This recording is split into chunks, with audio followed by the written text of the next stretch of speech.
Therapy Roulette, consent event, trauma disguised as comedy. Therapy Roulette, consent event. If you don't have problems, then you're likely repressing shit and you should find a therapist who's not me. Hey, welcome back to Therapy Roulette, consent event. My name is Michelle Bacci. I'm here with Erica. She is a digital marketer by day, and then she also hosts a mental health podcast called Unwell with Erica. I'd like to welcome Erica Tafavoti. Thank you for having me. I'm excited to be here. Yeah, of course. I love the painted wall behind you. It looks so thank you. Professional. Yeah. It's okay. I went kind of crazy with the color because this is actually the same color as our dining room downstairs, and I had extra paint. And once I realized this was going to be my home office, I just went crazy with the paint. But what I didn't consider is that while I love the color, it is not great over Zoom, and it totally washes my face out. And I didn't even consider, I moved my desk to like every corner of this office to try to find a space with good light, which I live in Portland, so the lighting is quite finicky sometimes. And I think eventually this wall will be getting some changes to it right behind me. I want to keep the blue, but I think I might do some shelves or something to kind of break it up because I have to have a lot of lighting on my face. I like it. I think it's good for Zoom. I always have a clutter problem in my apartment because I'm just like, I'm dealing with like, I don't know, the start of a hoarding problem. I don't know what's happening. I can't seem to clean and put things away. So whenever I'm on Zoom for other people, I'm like, just don't look at the background. Just avert your eyes. I have the opposite problem where I have like nothing behind me. And I think it almost looks weirder that I don't have, this room is still really bare because I kind of have it in my head that this is not going to be my office long-term, even though I've been in it for a year. Yeah. And so I'm very reluctant to decorate it because I'm like, oh, this will just be a spare bedroom eventually. Like, this isn't going to be my office forever. Eventually I'm going to have a bed in here and we'll have guests. And I have just sort of been, like I said, very reluctant to put things in here. I do have a spin bike off camera, so that's good. Okay. I had a mini fridge in here for my kombucha, which is like the most Portland sentence I can imagine saying, but I drink kombucha too. You're good. I love it. And I was filling up my fridge and I was like, I have a home office now. I'll get a little fridge for it. But the hum was so noticeable actually on the last episode of mine that I recorded. I listened to it and I was like, oh my God, I can just hear that little fridge humming in the background. It drives me nuts. So that's interesting. That got moved to the other room. Not the best for the audio. No. And I didn't even consider it. And I heard it kick on and I was just like, I don't think it'll be noticeable. And then I listened and I mean, you know how it goes. You're the harshest critic of sound of your own production. Yeah, so I've never been so picky about audio before starting a podcast. No, I didn't even know. I had never opened. I use GarageBand, which is probably the worst thing I could use to edit a podcast. And every time I read online about how to improve using GarageBand, half the comments are stop using GarageBand and use something else. It's better than using your phone. Yes. Yeah. I'm at least one step above that.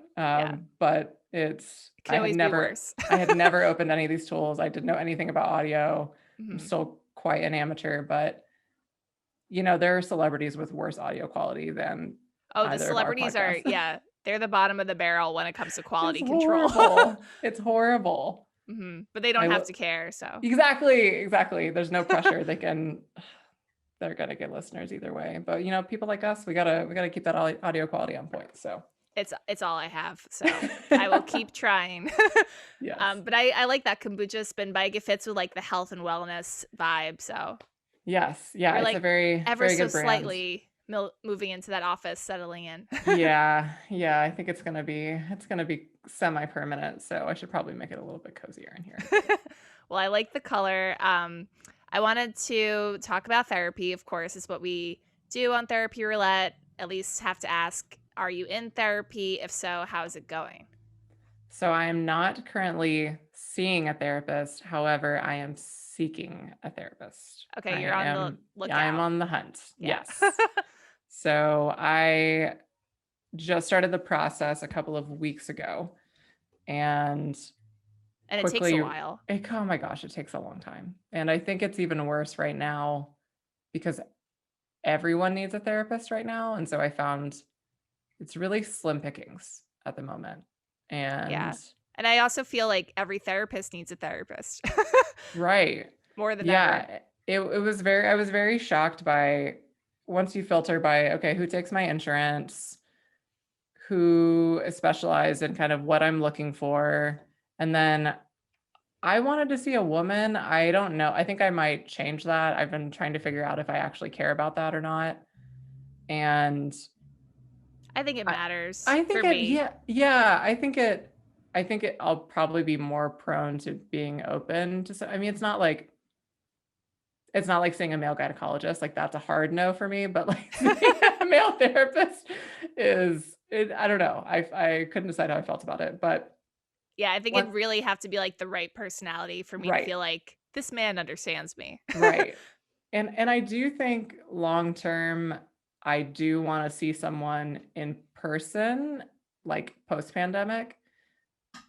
But I Yeah, think there's I'm gonna some levels you get in person that you can't yes, match virtually. right. And I think when you're working from home, especially, just I don't want to go to therapy at my desk, like where I spend all day. That just doesn't feel like I'm giving myself enough of a mental break if I do that. Yeah, and it's kind of like short and sweet in between like the beginning period, the waiting room Right. period, the after drive home. Right. I need that reflection time, I think. But what I'm realizing is I'm not sure that a lot of therapists, I don't want to stereotype Portland by any means, but I think a lot of Portland therapists are probably not going to be the personality fit that I'm looking for. What's the personality you're looking for? It's hard to find the right personality it fit. is. And I am very much realizing that, but I think And this is also your first foray into seeking a therapist? yes, it is. Yeah, so And it's so, challenging. yeah, and I realized so I had like my first consultation with a therapist a couple of weeks ago, and just the process of, I think I found her on Psychology Today, and I filled out probably 4 or 5 forms, and Oh, wow. You're doing of your homework. yeah, and of those, I got a couple replies back that were just basically like, no, I'm not seeking, or I'm not accepting new patients right now. Oh. Then one person, yeah, there was like, no, Rejected. yeah, no, okay. I was like, okay, move on to the one person that replied to me. Mhm. She offered a free consultation, which I thought was great. I didn't know that was going to be part of the process, but she was like, I offer 30-minute consultations. Can you meet? And like the times were like later that day, the next day or the next day. And I was like, oh God, I'm not like ready for this. I wanted like a couple days to think about it. Yeah, And they throw you right in. yeah. And so I picked one of those, and then she didn't get back to me until right before the time and was like, oh, sorry, I gave that slot away. Here's some more slots. And I was like, okay. And then I picked another one, and then I didn't get a confirmation. And then she just sent me like a form a couple minutes before the time and was just like, okay, see you in a few minutes. Fill out these forms first for like privacy purposes. Yeah. And I was like, okay, we can, yeah, this is fine. And then just within a couple of minutes of talking with her, I was like, yeah, this isn't really the. You could tell right away. I could, yeah. And I think that's good. At least you're like perceptive of what you're looking for. Right. And as someone who hasn't seen a therapist before, she opened with the question, what are you looking for in a therapist? And I realized I just hadn't really prepped for that question. I don't know what I'm looking for. And then I was, within a couple minutes of conversation, being able to be like, I don't think it's you, but and that helped me like check some boxes. I mean, it's like dating, right? Like yeah, it's similar. It's very easy to find someone and be like, I don't think you're the right fit, and here are some reasons why, but I couldn't necessarily make a list of who is the right fit. Yeah, but I feel like I would know when I know. I don't think it's easy to like put into words or even come up with a concrete term. Right. Like, this is what I'm looking for. This is what I need help with. Like, you can have some ideas, but whenever I've had ideas before seeking therapy and then I get the therapy and I'm in it and doing the sessions, everything changes. So yeah, I don't really know why I'm there. I'm just like, I need to talk to someone. Yeah. And one thing that was kind of odd about this interaction with this woman is she was sort of like, what were your triggers, or like, why did you decide to seek out a therapist? I'm like, okay, I can answer that. So I listed off a couple of things that were going on with me in my life, and pretty personal, sad stuff that was going on. And she replied with, yeah, 2020 has been a really hard year for everyone. And I was just like, okay. I think they say that to be helpful. Yeah. Like they think and- it's soothing, but it doesn't make you feel good. No, I was like, no shit, I know that. Like Yeah. I should confirm I'm allowed to. Oh, you can Okay, curse. I was like, Yeah. I can use profanity. That's fine. Okay, cool. The Go explicit ahead. box is checked. Okay. Yeah, as long as it's done with good intention. Okay. I'll do my best. Yeah. I'll do my best. But Yeah. I find that comforting slightly. Like I'm not the only one suffering in 2020, Mhm. but also it feels too general, and I'm like, wait, do you even know who I am? Right. Yeah. It can be a little dismissive, I think. And just the exchange. So one thing that, I mentioned I do eventually want to see someone in person is we had like a lot of technical audio issues. And I know before we started recording, we were talking about as Right. podcast hosts, you're quite sensitive to audio. Was it like a Zoom consultation? Yes. Yeah. Yeah. And it was some tool that was not, it was like an in-browser. With It's some tool video that's not Zoom, audio, right? But yeah. yes. And every time she would unmute herself, there would be this like roaring noise. And I thought it was a lawnmower or a motorcycle outside of the window, because there was a window right by her. And so I gave her a couple of passes. And then the third or fourth time I was like, is there something? I think something is happening outside of your window. And she was just like, what are you talking about? No, there's not.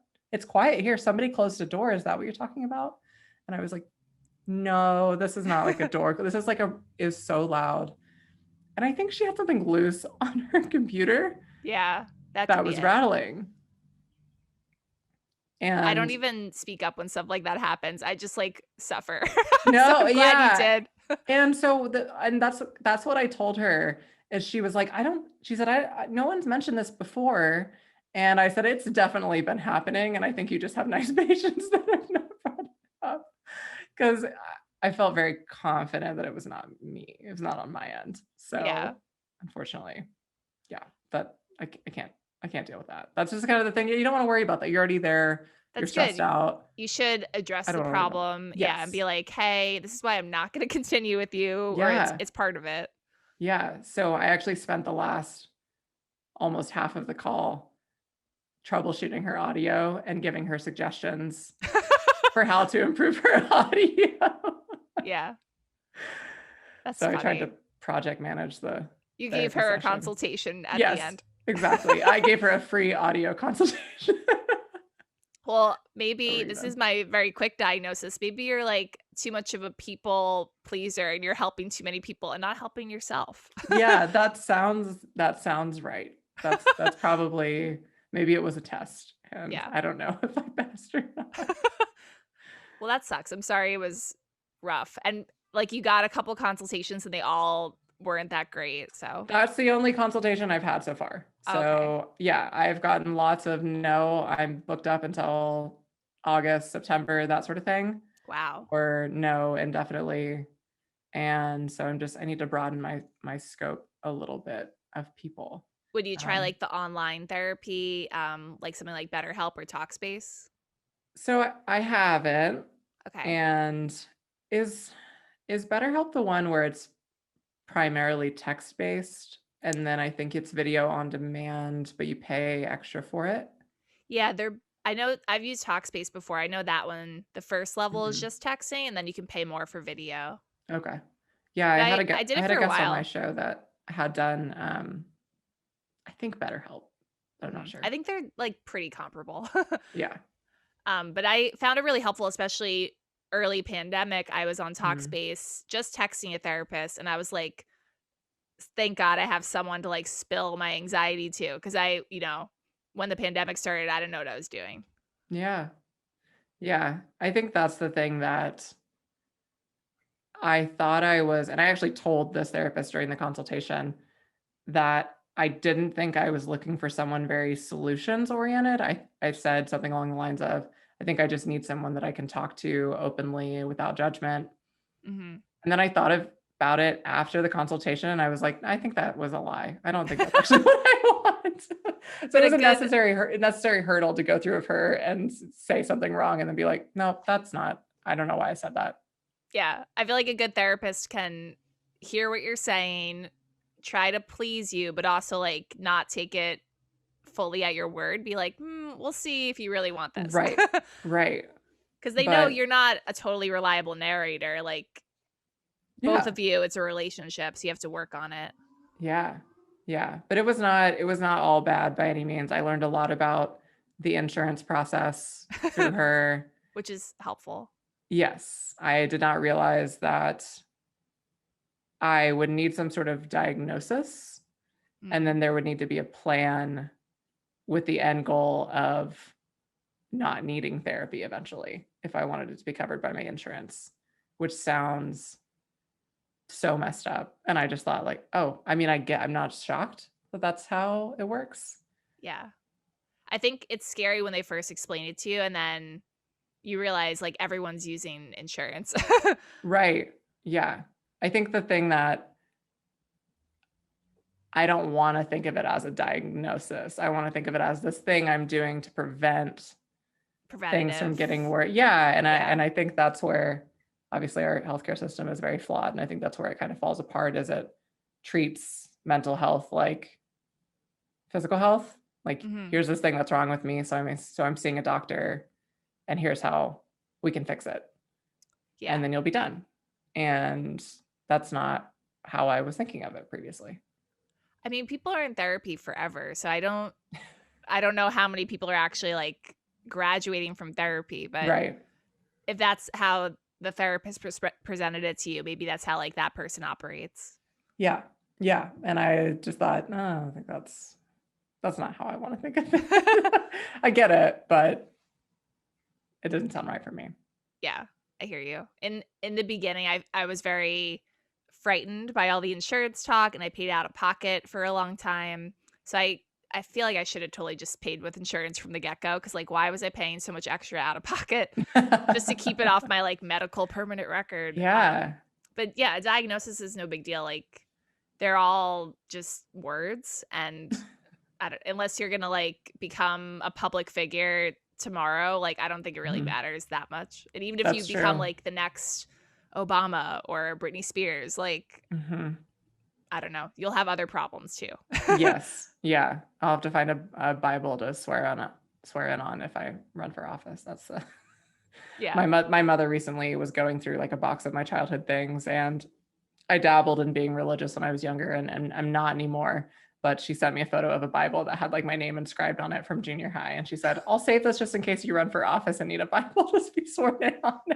Like, thank you, Mom. You never know. I could be considering cute. Politics and stuff. But yes, it was very thoughtful of her. I mean, that's pretty important already. It's inscribed with your name. That's cool. Yeah, you never know. But also like, I don't know. People are way more open about mental health now. Like if people have a problem that I'm running for president and I have generalized anxiety disorder, like I think we have a bigger issue in America than that. Yeah, I think as long as I don't have like smoking weed on my record, which I live in Oregon, so that's not a problem, then I think I'll be okay, because that seems like just about the worst thing you can do when you are considering political offices. I mean, if you have Bill Clinton endorse you, maybe you'll be okay. Or Bernie. Bernie's just like popular with the people. Yes, exactly. Yeah. I think you'll be fine. And it's hard to like, don't worry about the future anyway. So why did you seek therapy all of a sudden now? Was it just the pandemic? I think that's probably the biggest trigger, was just a significant lifestyle change. And then in the last couple of months, I had a couple of other things happen where like one of my dogs passed away, and I hadn't lost an animal before. So I hadn't really done that process. Yeah, that's rough. Yeah, it's weird. It's uncomfortable and rough and all kinds of things. And going through that, and then my dad has some health issues going on right now too. And then it was just, I'm an extrovert and being very isolated. And it was just a couple of compounding things. And these are all things I ran through with the therapist before she said 2020 has been really hard, that sort of thing. And for me, I think I went back just like to complain to someone. I was like, I need an unbiased person to complain to. Right. And no one else is going to like pivot the conversation to them. So can you do that for me? Yeah. That's what I had to do. So those were the main triggers, I guess, if you want to think of it that way. But like everybody else, I'm doing the generalizing thing. 2020 has been hard for everybody. Like everybody else, yes, the pandemic was probably my biggest trigger. And It just, also gives you all this time to think about everything. yes, yeah, a lot more introspective time, which is good and bad for me. Was it also an impetus for you starting your podcast, Unwell with Erica? Yeah, the podcast came first, and then the desire to seek therapy came second after having a lot of conversations with people about therapy, because it sort of helped normalize it a little bit. Yeah, And it does. That's why it's partially why I'm doing it too. yeah, and if I hadn't had so many conversations with people, I will say the thing that was good about the conversations I was having about therapy is that it was always in the context of other self-improvement type things. Like everyone I've spoken with who even has a very positive experience with therapy also has, here are the other things that I've learned to do. Here are the other like day-to-day practices that I've implemented. Yeah. And it's not like therapy was this cure-all for all of their woes, but rather it gave them some tools. And when I started to think of it that way, instead of me being fearful of being diagnosed with something and having, my mind immediately jumps to like, oh, medication. I don't want to be on medication because of XYZ and this narrative that I created for myself. When I think of it as something in a toolbox, which is how a lot of people framed it, became a lot less intimidating. Especially if you're starting to like feel that things are building up, or like you want to talk about something like a dog dying, or health issues, a pandemic. Like if you want to like explore these topics with a professional, that's good enough of a reason. Yeah, that's it. Oftentimes, I think previously when I had thought of therapy, I would have thought there needed to be some traumatic event that I need to work through. And that's again, going back to the needing a medical diagnosis and then a fixed time sort of thing to improve and then not need it anymore. And so I kind of had to reframe my thinking as to, there will probably be times when I see a therapist and I don't have anything traumatic and serious to talk about, but it's still beneficial to get in that habit of talking to someone, and you can always find something to kind of work through. And yeah, I'm getting like there. It doesn't have to be a perfect situation. Like the therapist I have right now, like I, have issues with something she does, and like we probably won't stay therapist and client forever, but for now it's like, yeah, it's great and it's helping me to talk to someone. Yeah. How was your process of finding a therapist? I've been only really doing therapy since I've lived in Los Angeles. So it's been like 3-ish years on and off. And it took a while to like find someone I trusted enough to be like, oh, I'll come to you every week. Like I'm in this. Because in the beginning it was like this weird rich lady who didn't have time for me. She had other important clients, and I was like, oh, okay. Like I felt very like, then why did you agree to let me in your door? I don't understand. This weird lady in Beverly Hills. And then I ended up talking to a more like down to earth person who was more like a role model, mother figure. And I was like, you get it. Like you're a little older than me. You have practical advice.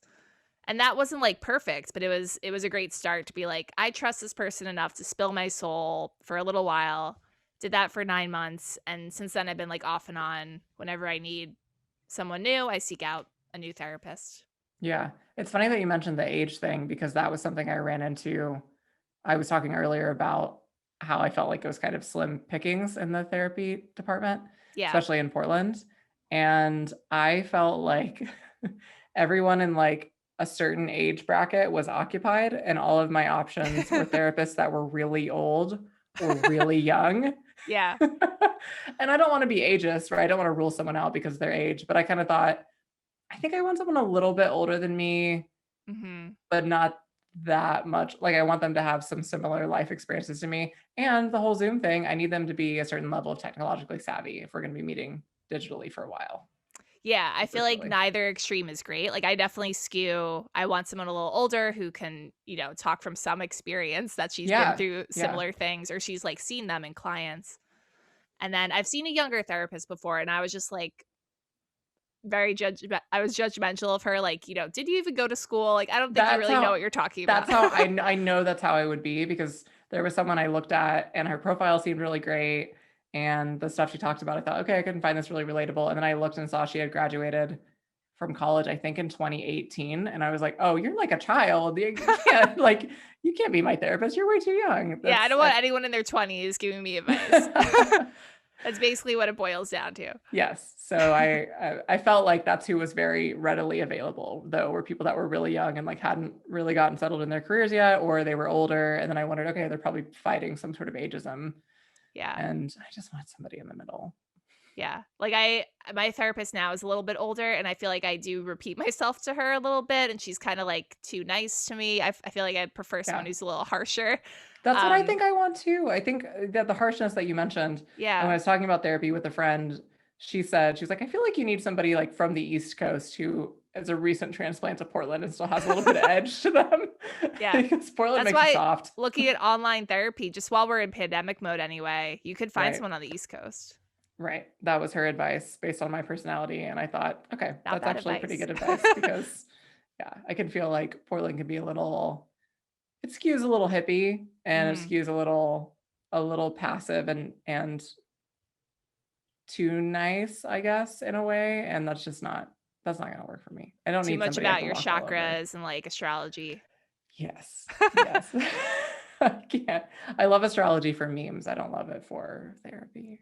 Yeah. Like, is that what you're going for? It really depends. Yes. Yeah. So tell us about, so you also do a food blog and you're into weightlifting. How did you get into that? How is that going? Yeah. So I started a food blog back in 2014 or 15. It was right after I'd graduated college, and good time to get into blogging. Right. Yeah. And I didn't take it as seriously as I wish I would have, because I felt like and I started it because everybody was food blogging, and I was taking photos of food and posting it on my personal Instagram. And I think it was my brother who said, I'm getting kind of sick of seeing your food photos. You just start like a new thing, and just that could be your food thing, because this is too much food. Yeah. And so I started too many photos. Yeah. It was just like a lot of brunch, and and then people get hungry. Yeah. So I named it Bacon and Braids. And it was at a time when alliterations and bacon were both very trendy in 2014, 2015. So I just picked that name, and I've decided I need to figure out if I'm going to change it, because I'm just like is this it. even, thank you.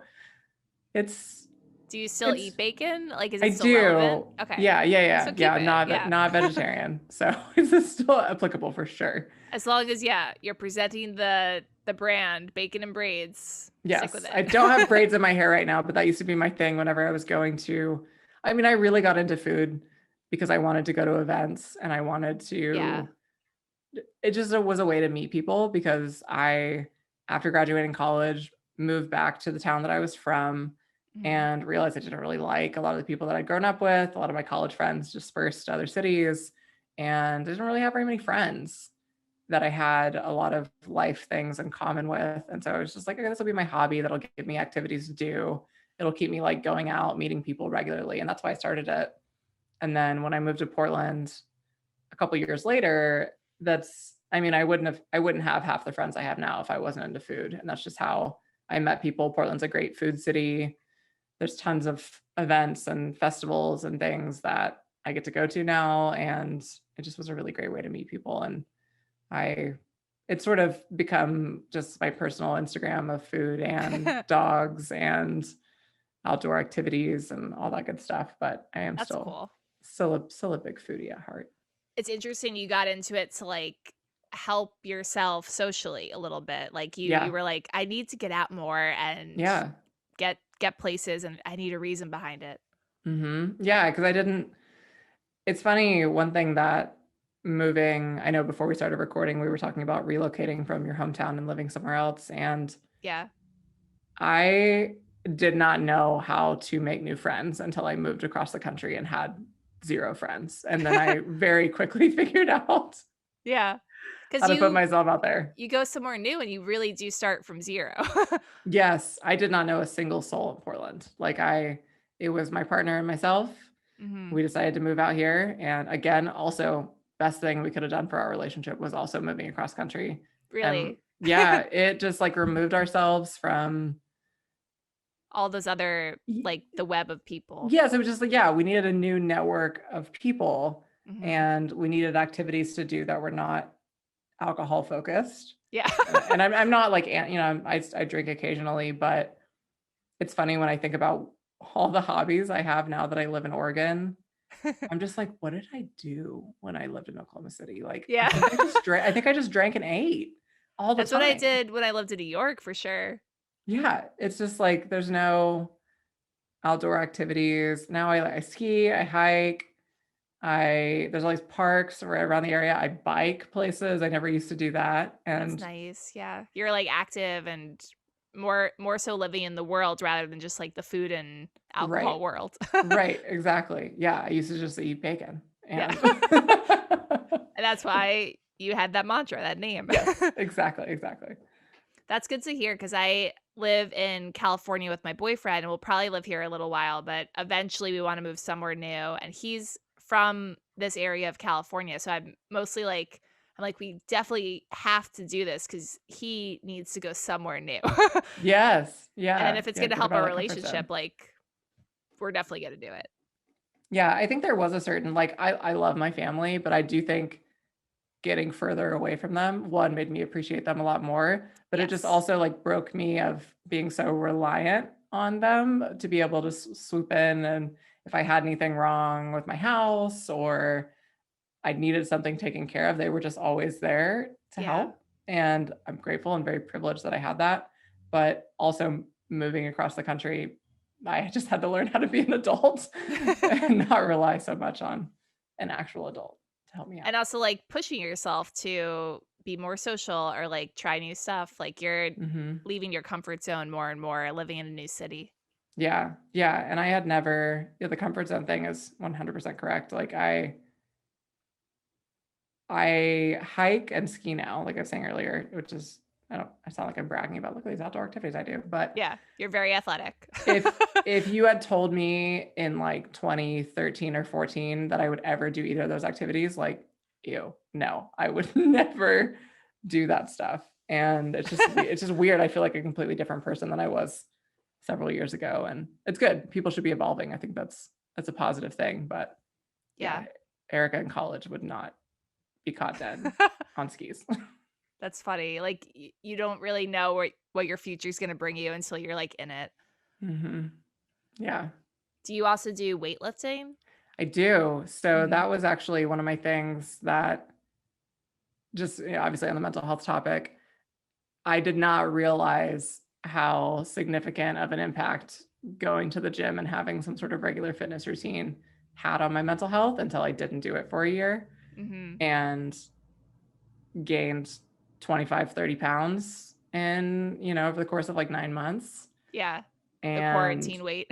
yeah. And I'm somebody like my weight fluctuates all the time. It doesn't usually, I'm not fussed about how much I weigh by any means.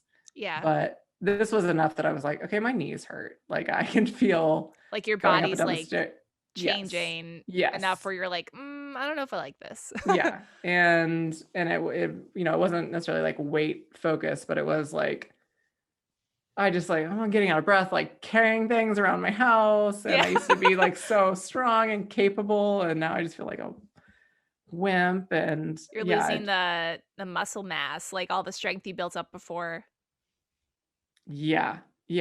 That was a huge thing for me. And I used to go to spin classes fairly regularly too, which again is something that when I was younger, I never thought I would like a spin class. Like it's so like a woman screaming at you and it's dark and flashing lights and all this stuff just like doesn't seem like something I would like. And then I did it and I was like, oh, this is actually really fun. And I like the lights are off and nobody can see me. This is cool. Like this is a pretty low pressure thing.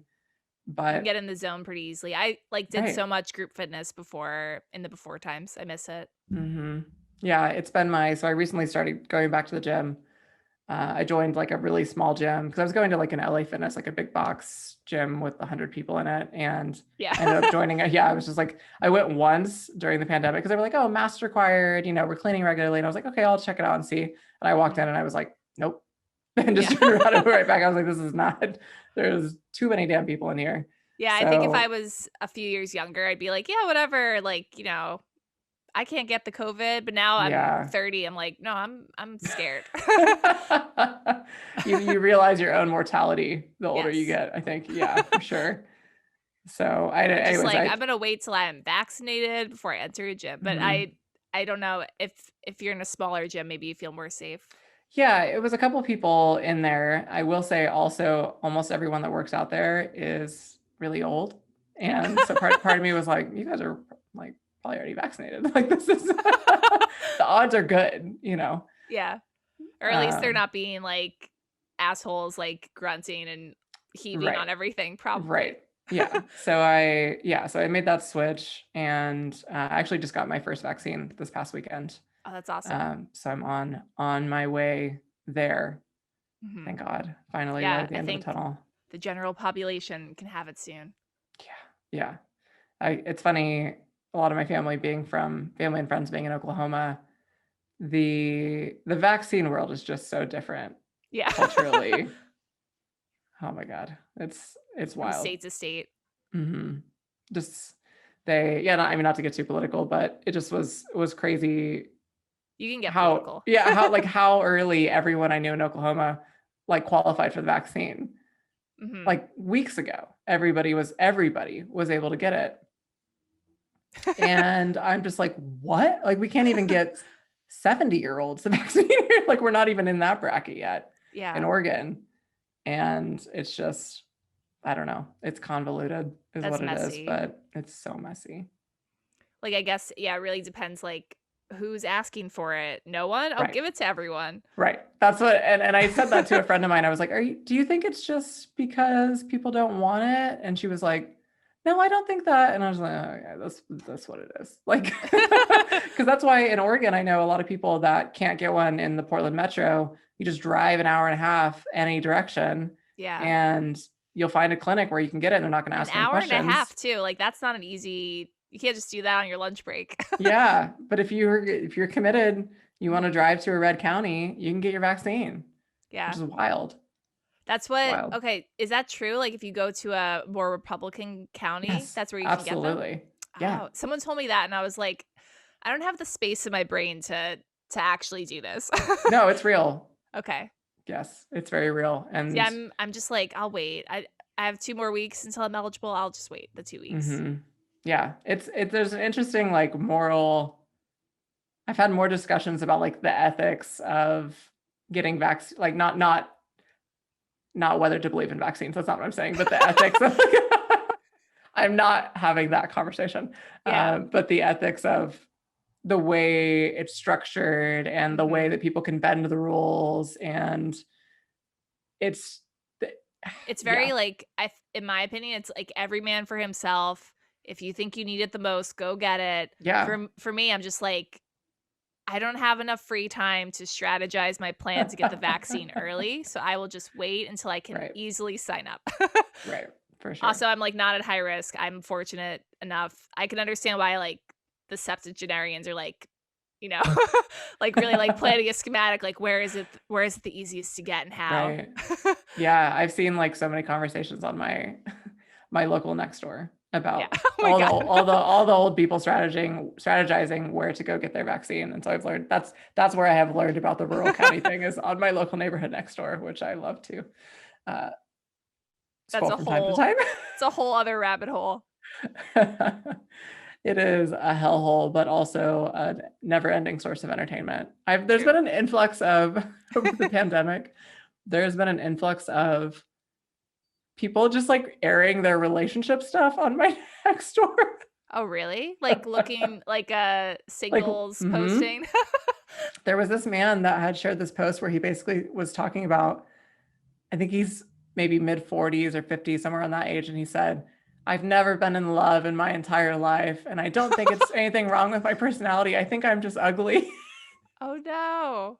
It was so sad. But like the outpouring of comments that he got of people just saying, oh, I have somebody for you to meet. Or like, that's or good. No, it's not you. It was quite uplifting. But that's so mind boggling that's happening on Nextdoor. Exactly. Like I was like, how many other places was this the first place you tried, or how many other places did you go through before you're like, you know what, fuck it, I'm just gonna go on Nextdoor?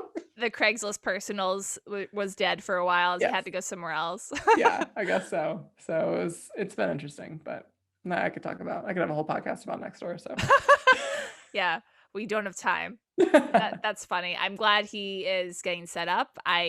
Sometimes you just have to vocalize what you want, put it out there, and people will respond. You know what? He is manifesting it. Yeah. While I'm on Nextdoor looking for a new couch, someone's looking for a soulmate. Very, very like whatever you're looking for. It's got it all. Are you also, you're a digital marketer. So do you market your podcast? Do you like spend time marketing Unwell with Erica? You'd think I would be better at it than I am because it is my trade. Yeah, it's funny. I'm teaching myself marketing. It's a lot. Yeah. I mean, I found you through Reddit, which is a place that I basically am getting comfortable with. One, to read about what people's theories on WandaVision were. That was like my big activity on Reddit. And then also trying to learn about some podcast stuff. Yeah, you can do everything on Reddit. It's pretty it's like an encyclopedia. You can do everything you want to do and a lot of stuff you don't want to do on Reddit. Yeah, you can get stuck on there. Yes, it is. It is a rabbit hole, but it is helppful. And I've tried to get more comfortable with it for podcast stuff. But so many places are like, don't self-promote in here, which I get, but like they don't want you to link your stuff. Yeah. And that's very big in the podcasting Reddits where it's like, yes, we know you podcast. Like, that's not the point. And it's like, yeah, okay. Yeah. I'm like, okay, but like, why can't I just link? Like, why? Why can't I do that? Yeah. Yeah. It's very rules focused. Like there's, I guess, because it's been around a while and they have those moderators. People get very into the rules. Yes. Yeah. It's like there's so many rules and there's also no rules. That's what is so strange, is that there's so many specific rules, but then a general content of what you're allowed to share, there's no rule. Like it's like, don't link, but like here is a video of someone getting murdered, and like those exist in the same place. And that's what's so wild. It's like Reddit. Here's this person saying their mental health crisis like live stream, and then here's someone on Wall Street Bets being like, bet your next million on GameStop. Exactly. Yeah. Everything's it's wild. Yeah. But my marketing job, I've worked in tech since I've graduated college, and I felt like actually a kind of a trigger for starting the podcast, among other things, was that my job kind of shifted a little bit and I wasn't doing as much creative stuff. So I wasn't doing as much writing. I kind of shifted into more of a management role, which is, for better or worse. And I felt like I was doing a lot of project management, but I wasn't really creating that much. And so I thought, okay, well, if I'm going to start this podcast, that'll give me a way to do more social media stuff, work on graphics and, networking and all this kind of stuff that I wasn't doing as much at my day job anymore. So it kind of gave me a nice creative outlet. That's good. I also similarly needed a creative outlet because I was doing stand-up comedy in the before times. Yeah. And I didn't really try out Zoom comedy too much. And I was like, I've been wanting to podcast forever. This seems like a good time. And it's been a great creative outlet for me. Yeah. Just Zoom getting stuff off my chest, talking to people. Yeah. Zoom stand-up comedy sounds very, very hard. And it's not as bad as you think, but it's definitely not the same. Yeah. I just thinking about in my meetings at work, how everybody's muted and you tell a joke, and that's a pretty soft, it's an audience of, for me, it's 12 people. And then I tell a joke and nobody laughs. And I'm kind of like, oh, I can see your mouth moving, but I'm not getting the audible laughter. That's really hard. Yeah, the last podcast I recorded, I cracked so many dumb jokes and the guest was not having it. And I was like, this is just for me. I'm just going to keep making jokes because this is my podcast. This is how it goes. And that's fine. I'm fine with bombing on the podcast. Right. But yeah, I think it really can tank with Zoom comedy. It's hard to create a live energy on a virtual hang with however many people. So yeah, you said I don't know how that's gonna go. You said you were fine with bombing on the podcast. Have you had any interviews that were so bad that you didn't use them? No, I've used somehow I've used them all so far, but some of them obviously didn't go the way I wanted, or if I had known everything ahead of time, I would have done it differently. Yeah.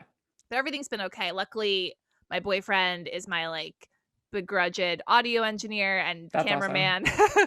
So he helps me with the audio and camera quality. Yeah. That's one less thing to have to worry about. Yeah. I will say, have you been a guest on anyone else's podcast yet? Just a couple. Do you think it's easier than being a host? Yes. It's so much easier. It's so much easier. Although I psyched myself out my first guest appearance, I was like, I have to prepare. I have to like know the questions. But it was so easy. It's like talking to someone casually. Absolutely. Every time I do one, I leave thinking like, oh, I'm so funny. I did such a good job. And every like time I'm hosting, I leave it. I'm like, oh, it was terrible. I did such an awful job. I did everything wrong. And it's just two wildly different feelings. It's a roller coaster. Yeah, it's very like dependent. It's kind of like a job interview. Like it feels like you have to have a good chemistry with the guest, and you both have to be in a good mood. Like a lot of X factors. Yeah, and I have found on my podcast when I'm interviewing people, it is a lot easier to interview someone who has a podcast because I think they understand the flow better. You have less variables of trying to figure out the technical setup of things, and they probably have a somewhat interesting personality because sometimes you can interview with somebody and you're just like, wow, there's nothing here. There's nothing going on. That's the thing, because I forgot I had found you on Reddit because I've been finding a few like very random internet finds, and it's like, I don't really know this person or what they sound like. I hope this goes good. Right. Yeah. And that's a fear I've had is when I have found people on Instagram and I think their content's really interesting written. Yeah. Or if I find I've been searching on Medium as well for people that's smart. I signed up for the like $5 a month paid subscription. Begrudgingly, I didn't want to do it, but you're keeping journalism alive. I'm keeping journalism alive. I am doing my civic duty. Yeah. But then you're just like reading a blog and you're like, can they talk? Exactly. You don't know how much, or maybe they can't talk, but they have a really annoying voice. Like you just don't know that kind of stuff. Yeah. I find it hard to be a solo host, I think. Like it's hard to keep the conversation alive, to like stay engaged, to remember everything. It would be nice to have a co-host, but I also just don't trust people. So solo host it is. Yeah. I went through that same process whenever I was thinking of starting my podcast. Because this was actually, I had this idea back in September of 2019. And I had this voice memo when I was I just had like a horrible string of days and was not feeling good. And then I just had this idea like, okay, I feel like shit. I'm at this point in my life. I'm in my late 20s. I'm very reluctant to identify myself as depressed or anxious or whatever, but I definitely am not my best self. And so I just left this long voice memo on my phone of just talking through this idea for this podcast. I said the name Unwell right off the bat. I was like, that's the name. There's another podcast named Unwell. So it's Unwell with Erica because that already exists. Well, at least you saw that coming. Yes. Yeah. I looked it up. And then part of me was like, are they that popular? Like, it's funny because it's like a fictional drama set in a small town. It's very strange. And I was like, why did they pick the name Unwell? It doesn't even make sense. I don't listen to the show. So just an artistic choice. Yeah. And I was just like, oh, it's not even in my, at least it's not in my genre, I guess. So I don't have to worry about that. But they say it's better to put your name on it anyway, because some people will remember you. Yeah, that's what I'm hoping for, is like I can create some kind of brand out of this. But I had this idea for the podcast, and then I was same as you. I thought it would be a lot easier if I had a co-host, I think, to bounce things off of. So I would kind of like softly like mention it to friends. Yeah. Like, and there's only a couple people that I thought, okay, they have a nice voice, they're smart, like they're funny, whatever. And nobody bit. So I was like, okay, I guess I'm on here on my own. Because it's a lot to do, and you don't want someone who's like sort of interested but not fully committed, and you don't want to offer it to anyone. Like I did the same thing where I was like, only a few people get the opportunity, and then then it's just me. Yeah, and here we are. So yeah, I went through that exact same situation. Is it but affecting your mental health, or are you doing okay? I've had a struggle. It's been really good. So that's good. One thing, I think after I had maybe 10 or 12 episodes, a friend of mine who I never thought would listen to my podcast became one of my avid. It was a friend of mine from college, and I for whatever reason didn't think she would find it that interesting, and she became one of my avid fans early on. That's and good. Has given me great feedback. But she asked me, do you feel less unwell after coming out with 10 or 12 podcasts? And I was like, nope, not at all. Not at all. Yeah. For me, it just brought on more stress. Yeah, I will say it didn't like solve any of my problems, but honestly, I don't think it's increased stress for me because I I think a lot of my anxiety stems from having nothing to do, which is why the last year was so hard for me, is that, and this is one of these things I'm sure I can unpack with a therapist, why I do not like to have idle time by myself. Yeah. That What are is you afraid of, something, Erica? right. That is the conversation I will have someday when I find the right therapist who's out there. Yeah. But for now, it it gave me like a project and it gave me a sense of accomplishment. Mm-hmm. And I was talking earlier about day job versus podcast. And one thing I identified about my day job is that it's not project based. And so I never feel like I'm getting anything done. Everything is ongoing Yeah. and it's just the job. And Yeah. it's not when I was It's doing so more weird writing. to think of it like that too. Yes. And I don't know, what do you do, if you don't mind me asking, what do you do full time for work? I do an accounting job, which is like relatively new for me. I've only been doing it for a year. And it is ongoing. I'm always like, Yeah, how do we know we're doing okay? Like exactly. I was working in TV before that, and I was like, the TV show ends at some point, and then we move on Exactly. to the next show. So Yes. I don't understand how accounting works or how other jobs in an office work. Yeah, yeah. And it used to be like I would create a piece of content and then it would go out and then it would be done. And then I could see if people like it. Mm-hmm. And then my job turned into this, it allowed me to flex some other muscles, but it did turn into this constant seeking of improvement and it wasn't project based. And with the podcast, I'm like, once it's out, it's out. Yeah. I don't have to worry about it anymore. And you feel a little fulfilled. Yes. Yeah. It was giving me that sense of accomplishment. Like not everyone is good. Not every episode gives me the same feeling of accomplishment, but at the end of the day, it's like cool that we've taught ourselves these skills. Mm-hmm. I didn't know It's shit kind of about like audio. sorry? As I didn't know shit about audio prior Oh, to yeah. this year. So it's cool. I never thought I would learn about audio. This is No. like totally a skill I had to pick up and adapt with, and I'm proud of myself, but also stressed out all the time. So I need to find a way to make it easier, but it's been cool to learn for sure. Mhm. And it's been something I have tried to over the last year or so, and it applies to food blogging and to this podcast project and lots of different hobbies. I'm a firm believer in you don't have to monetize your hobbies and you are allowed to just have a project that you do because it makes you happy to do it.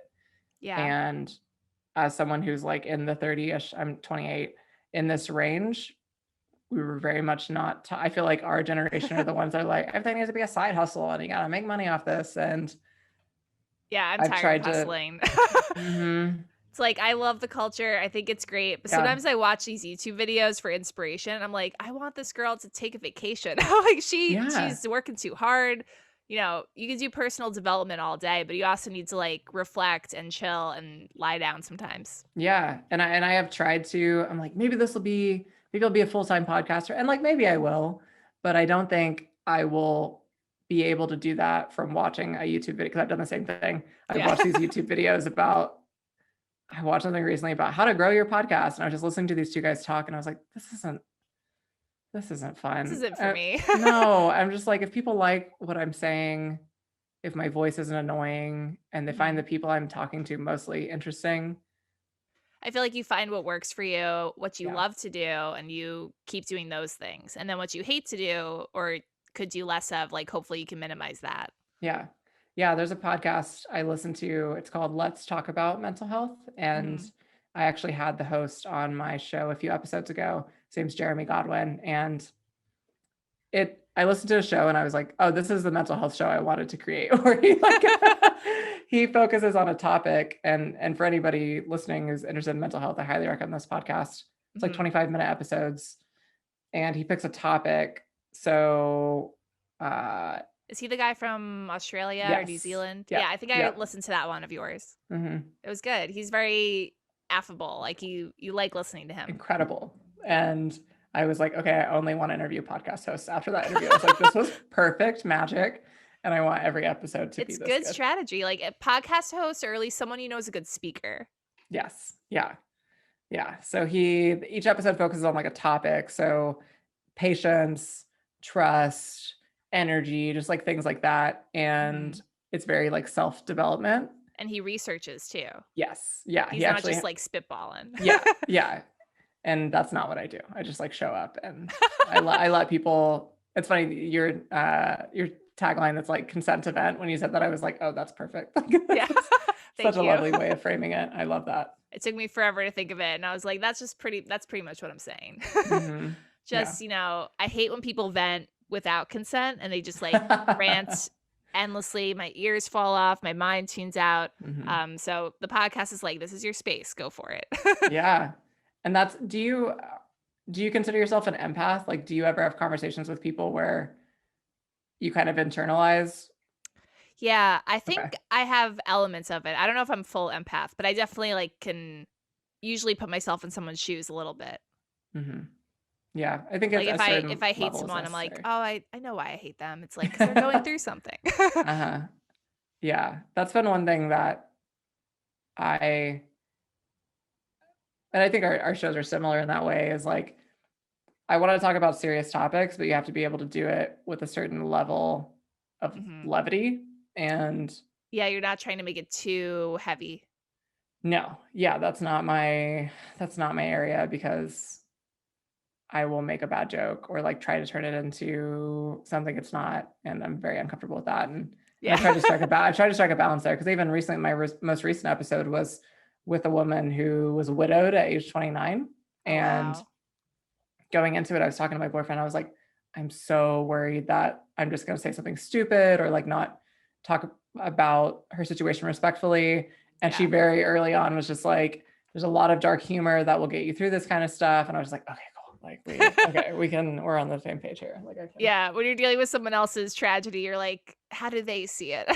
Like, you ought to know that going in.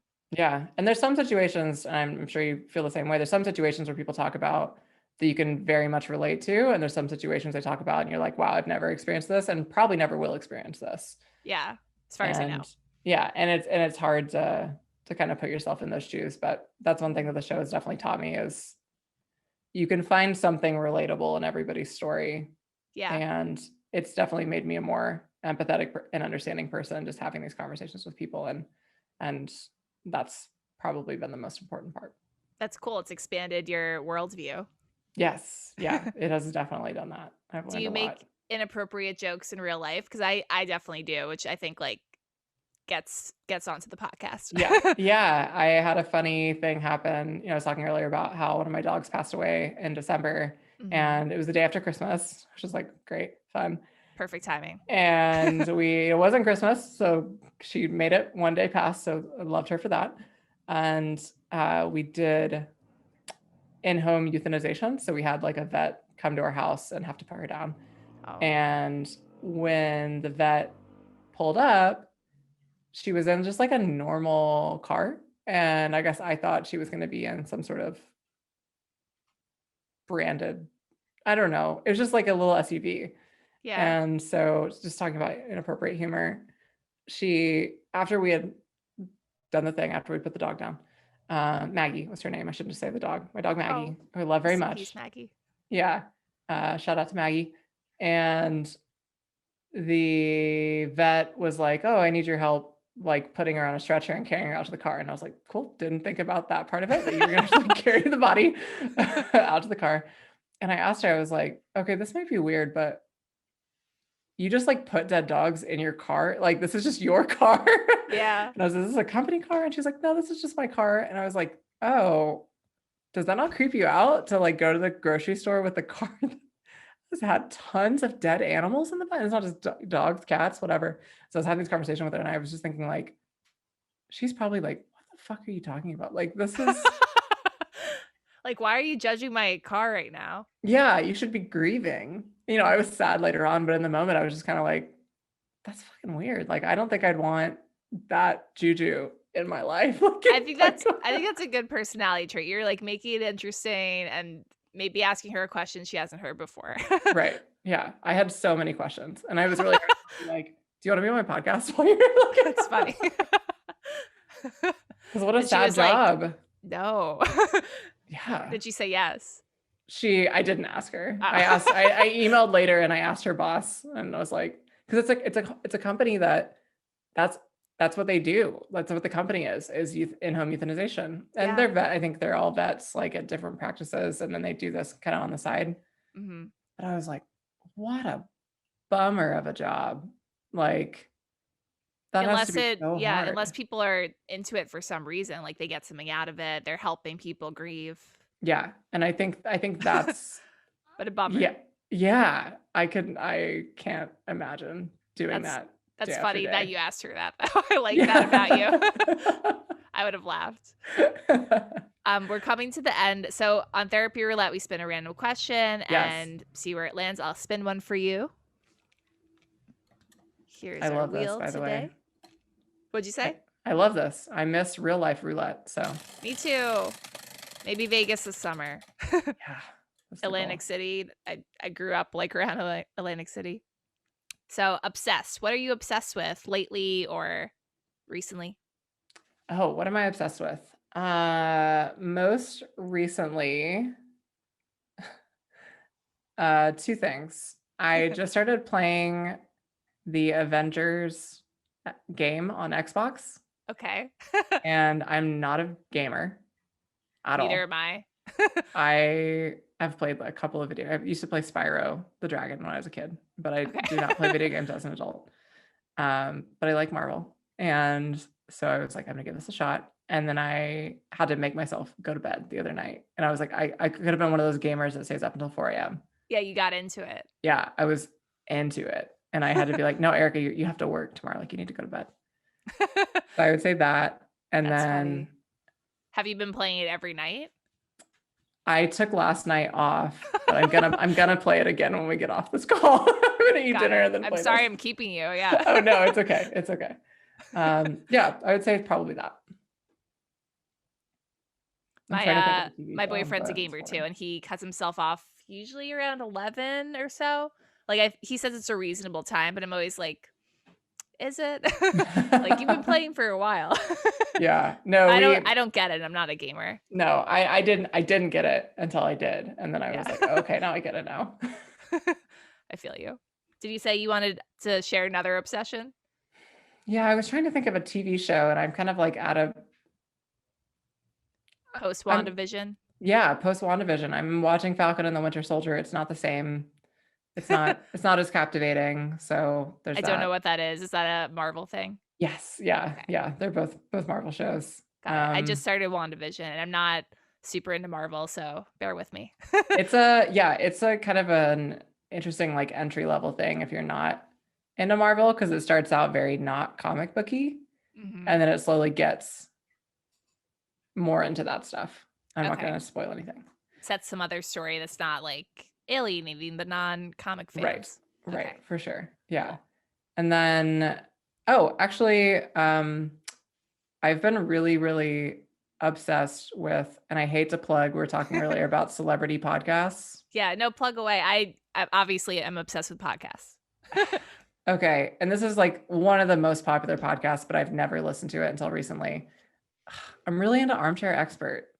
Oh, that one's great, especially as a interview podcast. Oh my gosh, he's so good at it. Like that guy can interview. And I know Dax Shepard from like wasn't he in Without a Paddle? Like yes.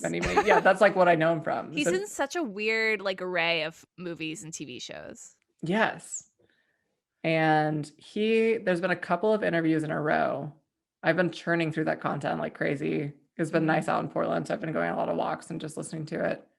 Nice. And the one with Amy Poehler is really, really good. I love Amy Poehler, so that was interesting.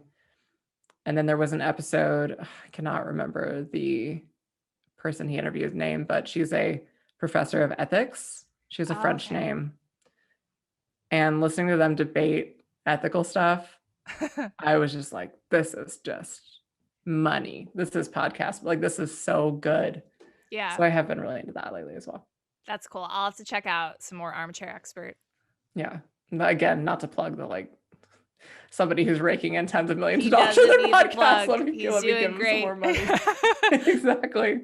Like Yeah. after you've listened to all of my podcasts and Unwell with Erica, then go listen to Armchair Expert. Exactly. Yeah. Well, that's so cool. Do you answer the question as well, or is it only for the guest? I can. Usually I don't, but obsessed. What have I been obsessed with? I would say real estate. Oh, My boyfriend and I are trying to buy a house, so I'm in the process of looking at houses and trying to learn what you do when you buy a house. I just bought a house in fall of 2019, so I did Oh, it not that long congrats. ago, and it sucks when you live in a city that other people want to live in, which you do. So Yes. good The luck. market's just like rapid fire. Houses are Mhm. there, houses are gone. Yep. It is tough out there, but Yes. it's fun. It's fun to learn about. It's also fun to spend a lot of time on Zillow. I just like reading books to like make me think I've like taken a class or like studied it a bit. So now that I found a book to listen to about real estate, now I can like feel like I'm doing my research. Yeah. You're getting to know it. That's Yeah. awesome. Well, good And luck to then you. my boyfriend's like manically looking at every house that's available online. Yeah. Do you have a real estate agent already? We do. We just got one. That's key. You got to like them because you're going to spend so much time with them. That's true.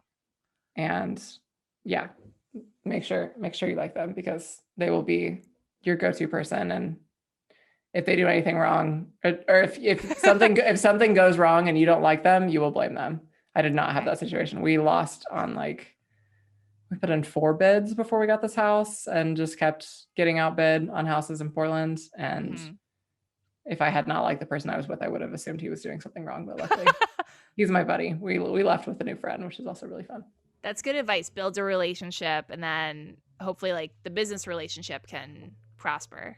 Yeah, and if you like each other personally, then you think you're like getting not fair, like better than fair treatment, and you're getting, they're your friends, so they want to do well by you. Yeah, they want to make everything happen for you. For sure. Very cool. Tell us where to find you. Yes. So you can find my podcast, Unwell with Erica, wherever you're listening to this podcast, probably. So just search Unwell with Erica. I am a Pocket Cast gal myself, but what podcast listening service do you use? I'm always curious. I'm on Buzzsprout. I haven't heard of Pocket Cast before. Oh, that's just what I listen to, what I use to listen to podcasts, because I'm very anti-Apple Podcasts. I think it sucks. Anyways, no offense. I'm on Buzzsprout as a platform for my Therapy Roulette, and then I listen on Apple, but I've also been listening on Spotify, and I'm open to all of them. Yeah, Pocket Cast is great if you're I learned this from my brother, who is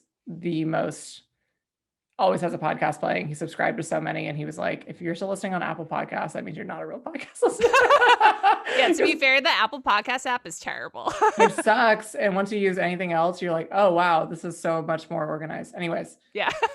Please listen to me on whatever streaming service you'd like. I'm not discriminating against Apple Podcasts. It's where most people listen. For sure. So yeah, search Unwell with Erica anywhere. And then you can find me on Instagram at Unwell with Erica for any podcast related things, clips and takeaways and things like that. And if you're interested in more of my day-to-day things, like I talked about earlier, lots of food, dogs, outdoor activities, some exercise type stuff, but not too much of it. You can find me on Instagram at Bacon and Braids. Very nice. I'll check it out, and it'll be linked down below in the show notes. And Erica, thanks so much for coming on. Yes, thanks so much for having me on the show. Of course. Have a great night. You too. Thanks.